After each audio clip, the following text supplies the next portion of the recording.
Dikatakan oleh Allah Subhanahu wa taala, kalau sudah datang ajal-ajal kalian, la yastakhiruna sa'atan wa la yastaqdimun.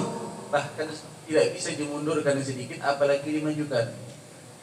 Maka bertobatlah sehingganya kita masih diberikan kesempatan oleh Allah Subhanahu wa taala. Lebih-lebih terkadang kita diberikan yang namanya lau'atul iradah.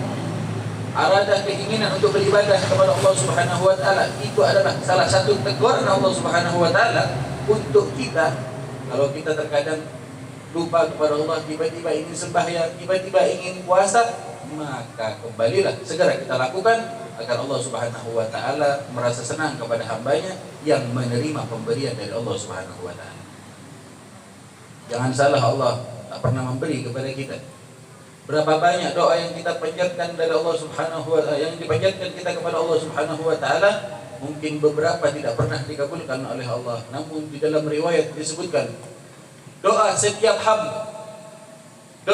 hamba yang dimunajatkan kepada Allah Subhanahu wa taala yang tak pernah Allah kabulkan, maka akan Allah ganti dengan bangunan yang indah tak kala orang itu kembali kepada Allah Subhanahu wa taala. Diganti sama Allah Subhanahu wa taala. Suara yang kita keluar, air mata yang kita teteskan, waktu yang kita luangkan untuk ibadah sama Allah, semua diganti sama Allah Subhanahu wa taala. Sehingganya terkadang kita berdoa kepada Allah Subhanahu wa taala.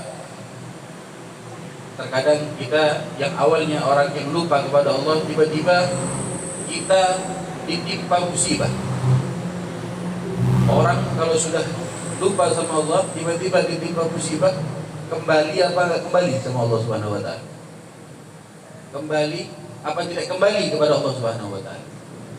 Pasti kembali kepada Allah Subhanahu wa taala. Kalau orang itu tidak kembali, wah, ini keras kepala namanya.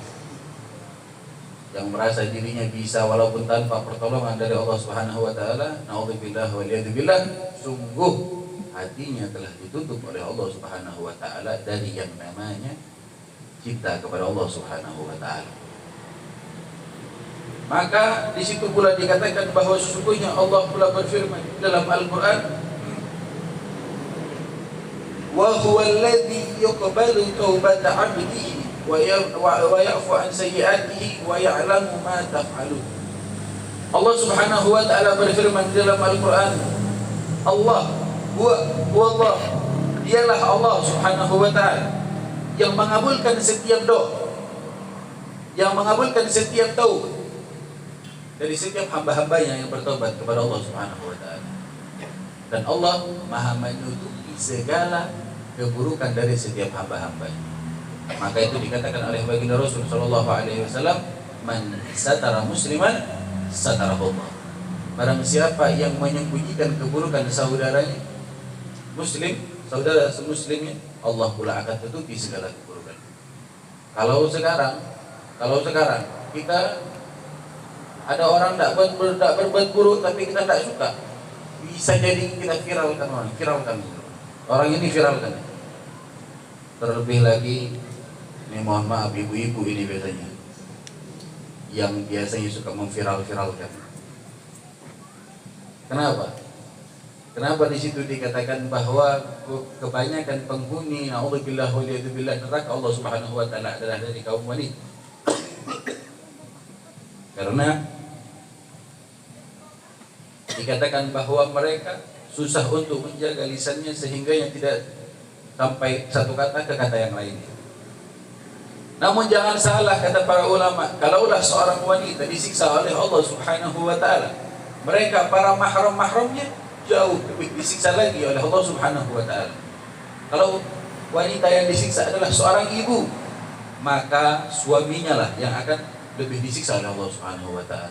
Kalau yang wanita tadi seorang saudara, maka saudaranya lah yang akan disiksa oleh Allah Subhanahu wa taala.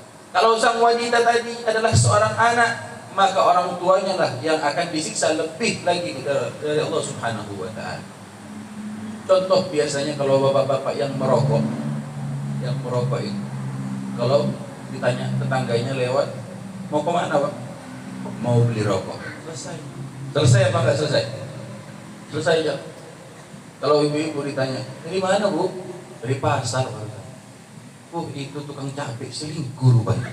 Panjang cerita. Panjang nggak panjang?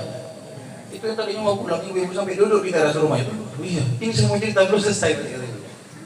Selingkuhnya sama tukang terong, ketemu sama tukang sawi, jebak. Wah, macam-macam panjang akhirnya kemana-mana. Itulah salah satu penyebab kenapa para kaum Hawa, naudzubillah waliyadzubillah, lebih disiksa lagi oleh Allah Subhanahu wa taala.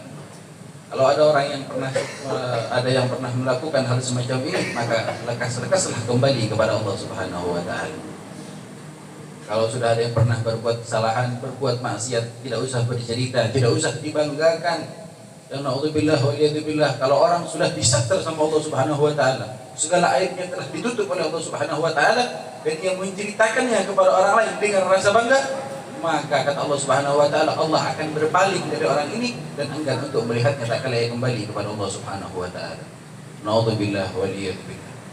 Sehingga bahkan dikatakan oleh baginda Rasul sallallahu alaihi wasallam, al-taib min dzambi kama la dzambalah. Maka kata baginda Rasul, orang yang bertaubat sungguh-sungguh di dalam taubatnya kepada Allah Subhanahu wa taala, maka orang tadi seakan-akan dia tak pernah berdosa kepada Allah Subhanahu wa taala. Kenapa? Pernah diceritakan di dalam satu riwayat di dalam kitab Riyadhus Shalihin, tak kala orang itu tadi bertaubat kepada Allah Subhanahu wa taala, yang dulunya orang yang ahli maksiat namun ingin kembali kepada Allah Subhanahu wa taala, di pertengahan ia fase bertaubat, ia dipanggil oleh Allah Subhanahu wa taala.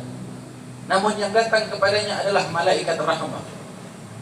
Malaikat rahmah ini adalah malaikat yang senantiasa datang mencabut mereka orang-orang yang senantiasa beribadah kepada Allah Subhanahu wa taala. Sedangkan orang ini tadi orang yang ahli maksiat, namun di dalam dirinya ini tadi ia ingin bertobat kepada Allah Subhanahu wa taala. Sehingga ya tak kala ia mau meninggal di dalam sakaratul maut, bagi hadirin hadirat yang pernah melihat yang namanya sakaratul maut, sungguh rasanya luar biasa, kata baginda Rasul sallallahu alaihi wasallam. Maka kata baginda Rasul, inna lil mauti sakarat, sungguh yang namanya menghampiri kematian rasa sakitnya luar biasa.